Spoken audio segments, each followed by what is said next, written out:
Love is the answer. We'll talk to her next. First, let me stop for our commercial spot. Glenn Beck. Oh, all right. Alveda King is with us. Doctor, how are you? I'm just wonderful. I was listening to everything you said, and everything happens for a reason. Why are we here now? I was just really listening, Glenn. Why are we here now? Wow. Why are we? Well, we're here to reclaim. No. America. I mean, no. It doesn't belong to us. It belongs to the people. We the people, all of us. And so we've got to come together to do it, Glenn. You know we do.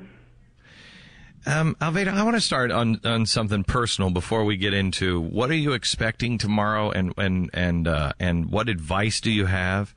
But if you don't mind, if I could get a little personal, your father died. Everybody talks about Martin Luther King, but Martin's brother, your father, also died. Mm-hmm. Can you tell us a little bit about him? Well, Dad, they looked remarkably alike. Dad was a younger. There's three: Christine, who's still living, Martin, and then my dad, A.D. And so my dad was a little taller than my uncle after they grew up, and he was like a protector. So you would always see him kind of in the background like a shadow watching over his brother. My mother said that when my Uncle Martin was killed, I was in Louisville, Kentucky. Dad was preaching at a church there. They had actually bombed his church office there that year. And when he died, my daddy rushed away. I was getting ready to go to because I was in the ROTC and we had a ball and stuff. Daddy rushed away. So my mother said after my uncle was killed, my daddy cried every night, and he was very grieved, forever grieved at the loss of his brother, because Dad and Uncle Martin shared the same room, and they were little boys. They shared the same bed because their Uncle Joel lived there to go to college. So they were really, really, really close. I can't emphasize how much. Kind of like the Kennedy brothers, if you think about that. Yeah. And so what they would say, well, if we kill Martin Luther King, there's another one who looks like him, sounds like him. We got to get rid of him too. Yeah. How does it when you approach this weekend and now you are standing down a couple of flights with me, but standing in the same basic area, and such a enormous gathering, possibly, what goes through your head? I just shared the audience what your daughter said before you left. Mom, come home. Yeah. What's going through your head?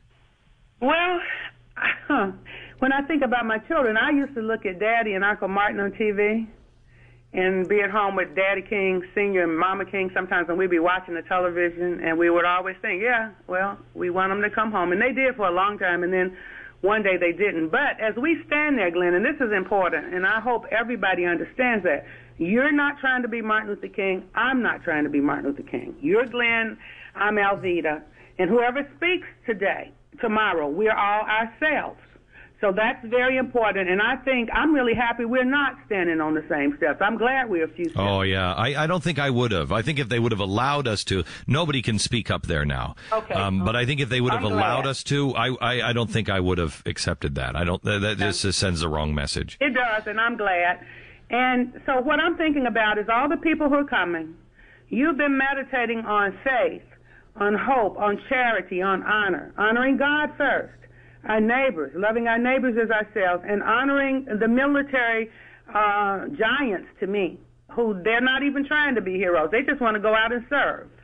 And so as we honor servants, I'm remembering that my uncle said, don't say that I wrote books, don't say that I got awards and made all these speeches. Just tell people I wanted to serve, I wanted to help someone. That is a difference, isn't it, Alveda? Yeah. So that's what I'm thinking about, serving others. Yeah. That's what I'm thinking about.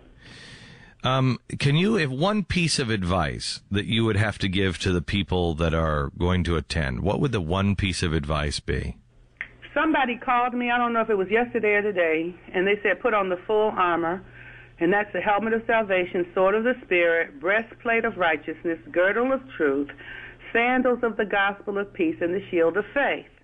and then hold up the bloodstained banner of Jesus. And that banner, his banner over us is love. So, you know, you were saying before, it's not about hating people. It's not about being angry. Let's try to communicate. Let's try to be one. You know, it's not about who goes to which rally or which march today. It's about unifying ourselves in love, honoring each other.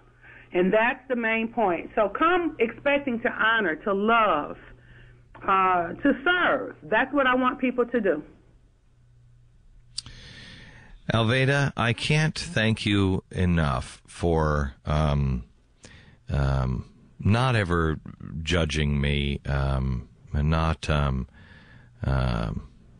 not making me feel uncomfortable that I have been an ignorant American on so much history, but just being so kind and teaching me and allowing me to even just learn from you. And I can't thank you enough, and I can't thank you for standing where you're going to stand tomorrow. I know you are under ungodly pressure now for what you're doing, and I'm sorry for that. That's okay, because it comes with the territory. Did your mom ever tell you, if you can't stand the heat, get out of the kitchen? I know. Well, you're a king. I know you can stand the heat. It's what I do, and I feel the same way. I'm very honored to know you, to see you and your growth. I told somebody the other day that you're enlarging your tent, and I just pray that the Lord will enlarge your territory. I really do. God bless you. Honor. And you know what, Glenn, when I see you, it's not about a red state or a blue state. I know. Or pink skin or fair skin or ebony skin or whatever.